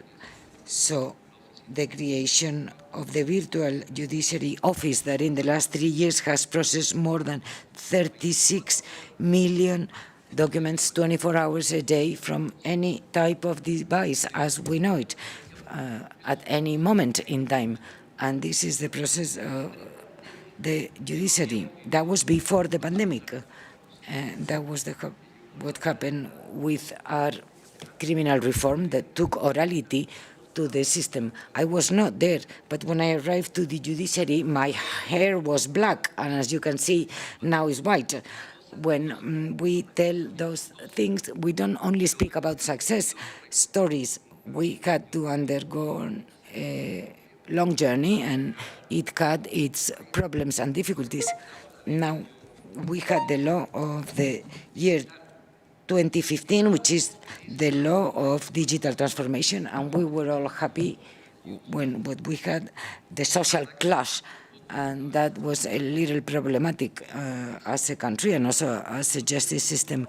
And when we thought that everything was okay, then the pandemic broke out. So university teaches us that changes can be slow, can be middle, or can be accelerated. The first changes we had with the process, the procedural, first the criminal, then the family law, and then the law in 2015, we were already journeying a way that prepared us for the process that we had to undergo when the pandemic broke out. So after 48 hours, we had 400 courts in full functioning with more than 8,000 PCs connected. Nobody slept, including the president, for 2 nights in order to connect the judiciary. And we realized a few things. Managing change requires a process that is well prepared, well thought of, but also on an ongoing basis. It's not it's a one-way ticket, and once we start the digitalization, we cannot go back. We cannot go back managing our files manually. What we have to do is to move on. The technological tools, the processes present at the legal system and the public, they require more and more of our judiciary power. So about managing change, a sustainable progress, a planned progress, but ongoing in time, without going back. Once we start, once we're on board, this is our journey. But for this, we need more than good willingness. We need a sound governance. This is not a matter of technology. This has to be at the highest level of the Supreme Court, because those that know how to do things are the judges, and technology is supporting their role and the delivery of justice to the public. So we need a governance that comes not only from technology. I'm not a magistrate, I'm more a technical person, an engineer, but we need to have this view from the top, all levels, to implement those changes. With the multidisciplinary teams, it's not enough to have just one engineer. You need magistrates, judges, as it was told this morning. And I'm reading some of the notes I took in this morning's session at the National Court with Maria Jesus. And let me say your name here in public. We could see all those things. And something that was stressed this morning was the existence of multidisciplinary teams, which is not only in relation to technology, but also judges and the expertise from third parties, the expertise from other institutions that might speak about the hard way, the soft way, the problems they had encountered, the way they made progress. So we need these multidisciplinary teams in order to realize comprehensive projects. So our experience is not just to give a little bit of our time. We need to have teams that are fully devoted to this, that are thinking 24 hours a day about this. And these would be representatives of the judges, of magistrates, of ministers, of Supreme Courts, because this is everybody's journey, but it's not an individual journey. And secondly, everything related to the coordination with external parties, with prosecutors' offices, with other legal entities. This is a country project. It's not only of the judiciary. And I don't know if it was yesterday or today, but we were speaking about civil service and the support that we can provide through the creation of a digital citizen, the possibility of conducting communications through email. I don't want to speak for too long, Jose Luis, but training the people, empowering the people is vital. As the judiciary, until the 25th of September this year, we were very happy. We thought we had dominated and mastered everything. On the 25th of September at 16:30, I have to call the chair of the Supreme Court very respectfully and said that we had a hacker within our system. We've been hacked. We have wonderful engineers. We have an excellent software. But cybersecurity is also something that is going to hit us and can destroy any of the projects we set. If we don't face cybersecurity together as the judiciary, no matter how much we speak about digital transformation, the more transformation I have, the more greater the risks. So everything can just go away in just one day. All the information we're handling can just be compromised. And therefore, information is really vital. We don't need to select or recruit people because they're wearing a tie or they come from different professions. We need people with the necessary and enough experience to carry out a digital transformation process. So about cultural processes in the organization, which is not only IT, but also human resources, infrastructures, to modify the workstation, universal workstation, and not individual ones. This will allow us to be more operational, more efficient, and a better use of resources that are available in order to satisfy not the needs of the judiciary, but the needs of the public. And finally, and is not that is unimportant, so last but not least, and I want to limit to the time allotted to my presentation, the required legislative change. The judiciary in Chile wouldn't have made progress without a law as the law of digital transformation from 2015. Now we are on the next step that started in one of the courthouses in the north of Chile. Chile is like an island. And they ask me, you don't know what an island is? And I say, Chile is an island. We have Atacama, the Antarctica, the Pacific Ocean, and the mountain chains. So we are like in an island where we don't really have physical communications to nowhere. But our communications, all of them are technological. And therefore, we are implementing in the northern stream of Chile a process that we call a digital transformation process, but that goes beyond capturing all those files and making them electronic. We are capturing those files, we're digitizing to face information needs by the public and the anonymization processes that we might all need in as far as our information is becoming more and more public and is more available.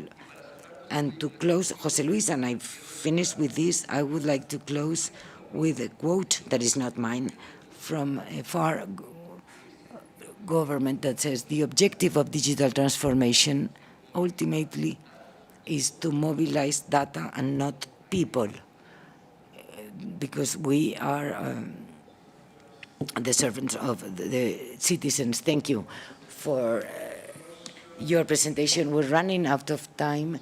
And there are people that are just, doing all those signs to me that we're late. So let us go as fast as possible in the time we still have. Because we have the great pleasure to have with us today to Ivor Achi, Chief Justice of Trinidad and Tobago. As far as I know, the pandemic didn't catch you off guard. since some adaptation to digital channels were underway. Can you share with us what measures were in place that made it possible for your country to work during the pandemic and not stop justice? And how much of that process had to do with human talent and how much with technology? Thank you. Okay, thank you very much, Mr. Luis. Let me begin by acknowledging and adopting the protocols that have already been established, and also to express what an honor it is to be here to share our experience. As you observe, Jose Luis, we in Trinidad and Tobago had been on a path of digitalization well before the pandemic began. And so we were able within a matter of days to switch to a virtual platform and to maintain continuity of service. The reason for that, of course, is that, as was mentioned by this previous speaker, there was already a well thought out plan as to what our future state would look like. In answer to your other question, I think it answers itself. If you think about it, that your human capital is your largest asset, both in terms of what you spend on it annually and in terms of its potential for growth and transformation. So the question answers itself in a way, but I suspect you want me to use the 5 minutes to tell you why and what in our experience made it so. And I would pick up from a previous speaker's observation that technology is a means and it's not an end. Digital transformation at the end of the day is not just about automating existing manual processes. It's about moving from one existing state to a desired future state by leveraging the available technology. And people are critical to that. One of the things that we often miss is that we cannot manage change unless we know what it is we are managing. And so the first step has to be to map your existing processes before you do process reengineering. And your staff are your subject matter experts in establishing what the state of affairs is. I am sure others might have found that when you actually go on the ground and interrogate what people do on a day-to-day basis, it is very seldom you find that what people are doing matches with their official job description. So that's the first thing. You need your people to tell you where they're at, and you also need to involve them for reasons we'll look at shortly. You also need to involve them in the process from the very beginning. Having established where you are, you did have to think about eliminating the non-value added activities and design or incorporate new processes. Where you want to go. Again, you have to have a consensus or as close to it within the organization as to where you want to go. Otherwise, the inevitable resistance that you meet to change is going to grow. And it is only then that you bring the appropriate technology to execute the plan. So in a sense, the technology is the easiest part of transformation to manage.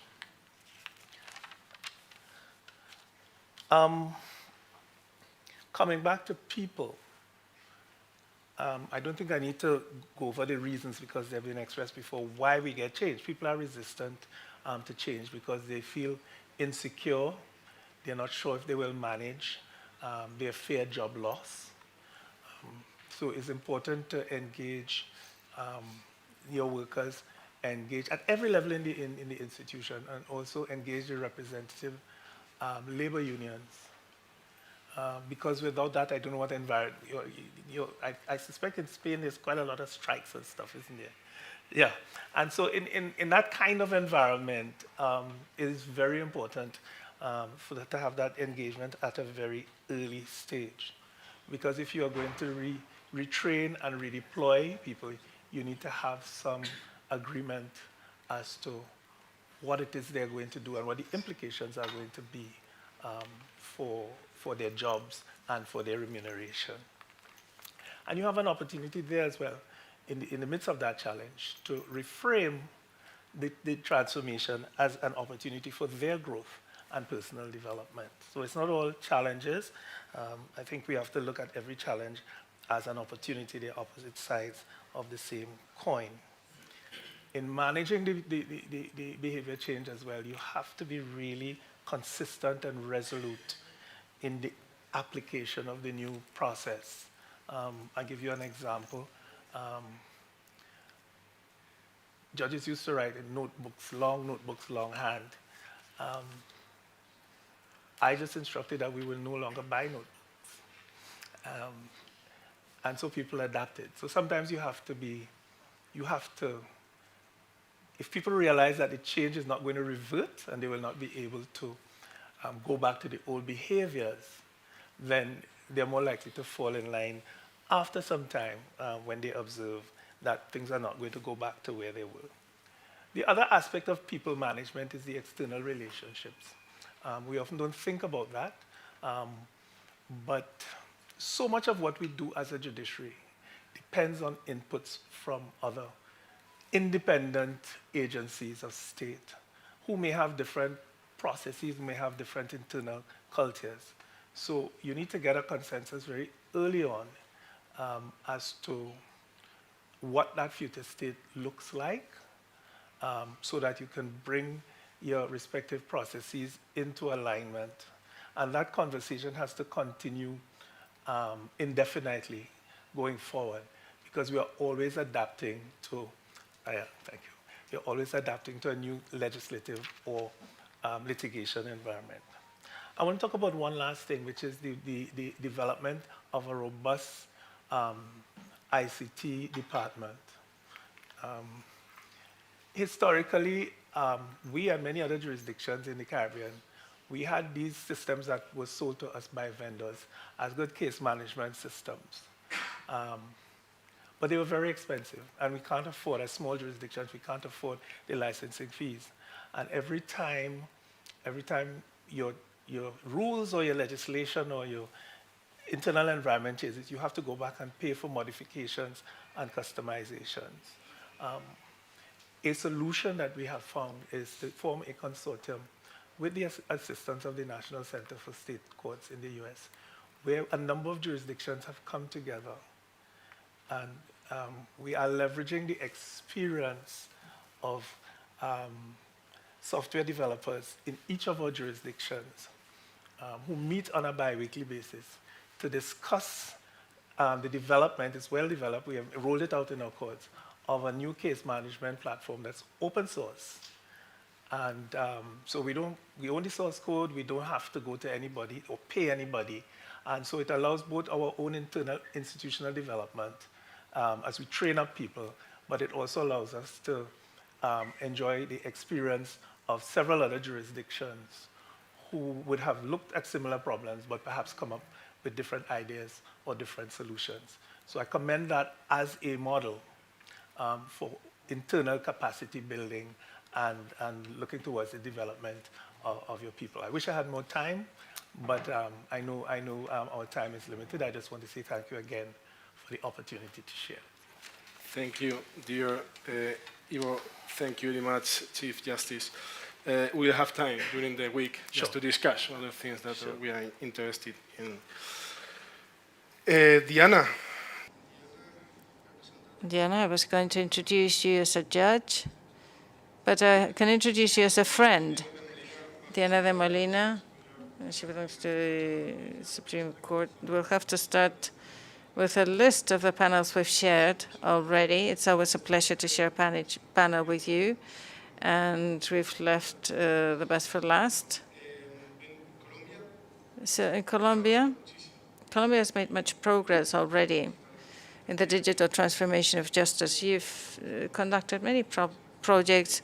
We have made much progress in your different jurisdictions with the digital offices, etc.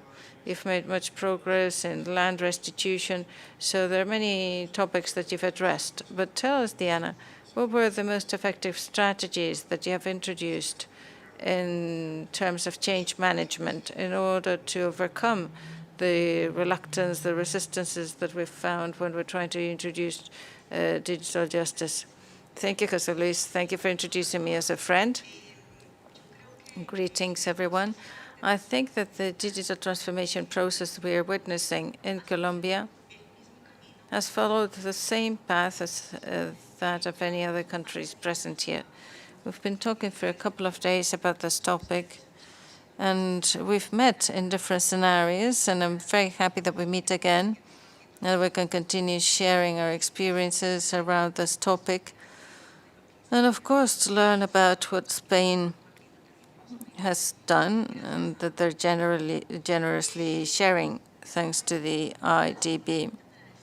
I'd like to take a step back to say first that in Colombia, since 1996, with the Act for Justice, gave the judiciary, I chair with here the two colleagues, it gave the duty, it granted it the duty to consolidate technology in the legal administration.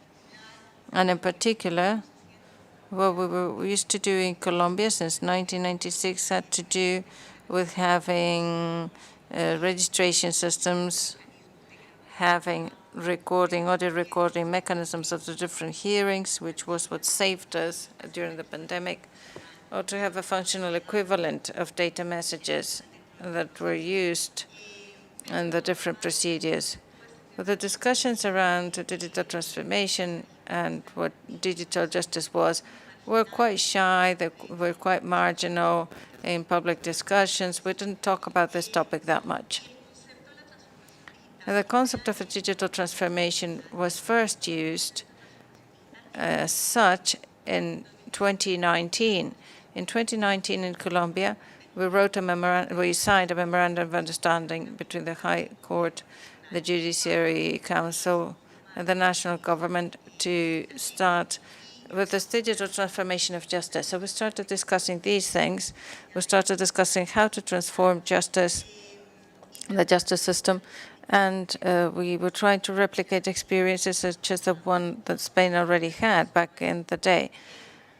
However, it was the pandemic that accelerated this process and that accelerated, I think, all our countries, because with the pandemic, if we hadn't had the pandemic, we wouldn't have made such fast progress. We've all mentioned this. The pandemic is already commonplace, but it is definitely that helped us move forward with digital transformation in our activities.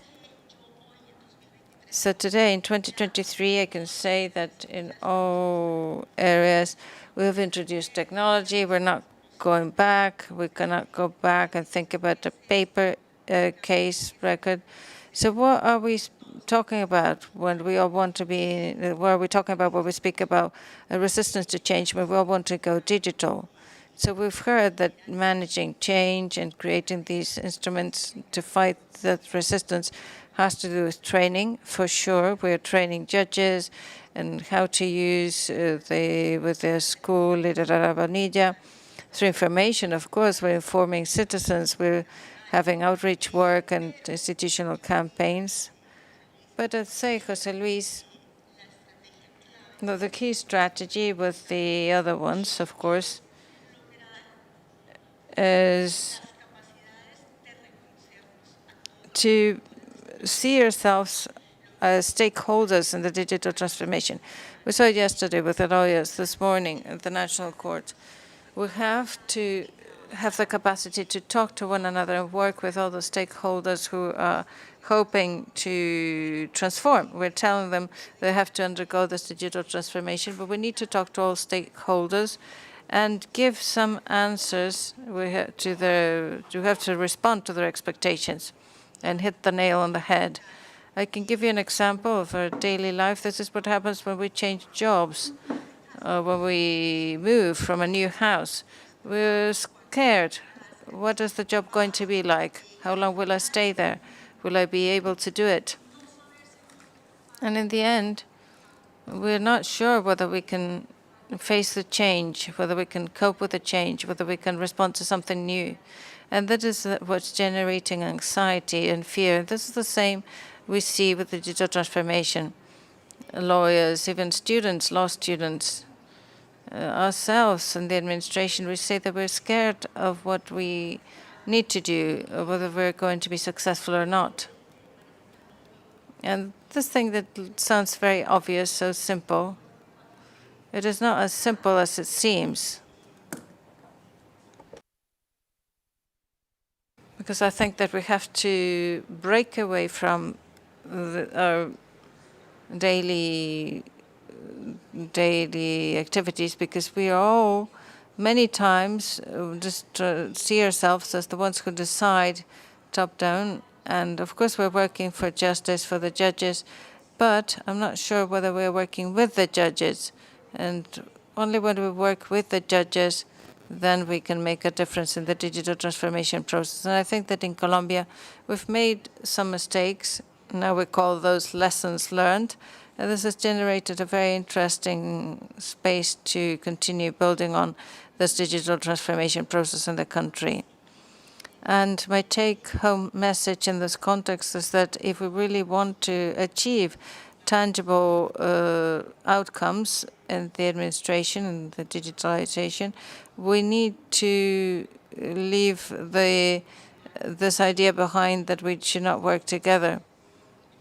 And this is not just a matter of me being in my role and you being in your role. We all need to get together as a team, like a melting pot. Some will be managers, some will be implementers, but we really need to understand our contexts, our realities, our needs are different to the needs of citizens, the lawyer's needs or the civil servant's needs are different. They're nervous due to this process. And we need to agree on expectations. We need to be clear about the expectations we have in terms of this digital transformation so that we try and respond to them. We need to inform people. We need to generate some certainty, show that things can work out, show the results. That's why we always speak about early successes, early success stories, to show people what we can achieve. And as José Luis was saying this morning, in Spain, the good news is that we can make it work. And mainly that we're not improvising. We have a clear path to follow. And this, I think, is what allows us to give a shirt and not the trousers when the judges are asking for a shirt. This has been our experience in building those tools, digital transformation tools with the judges. I do not have the magic wand, but from everything I've heard, or the formula, the recipe, but out of everything you've mentioned, I think that we have 4 main points.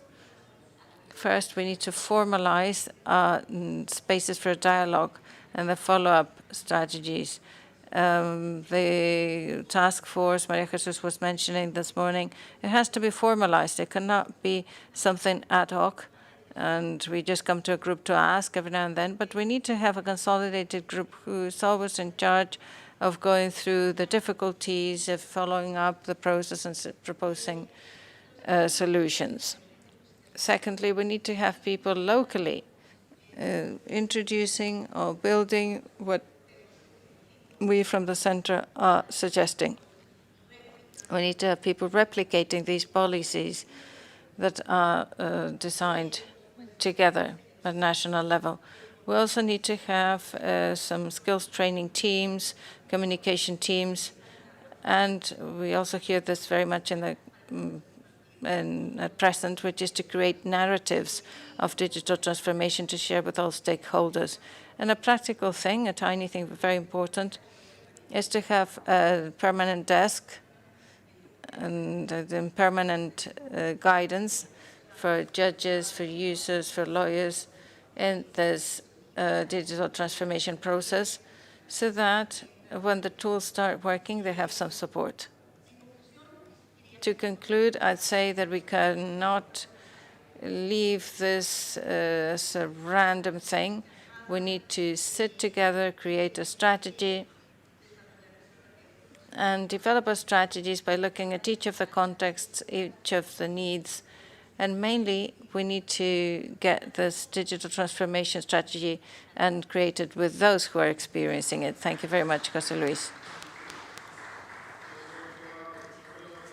It's not that we're behind schedule. We are out of time completely. I have to submit my resignation as the chairperson of this panel. So without any further ado, we will give back the floor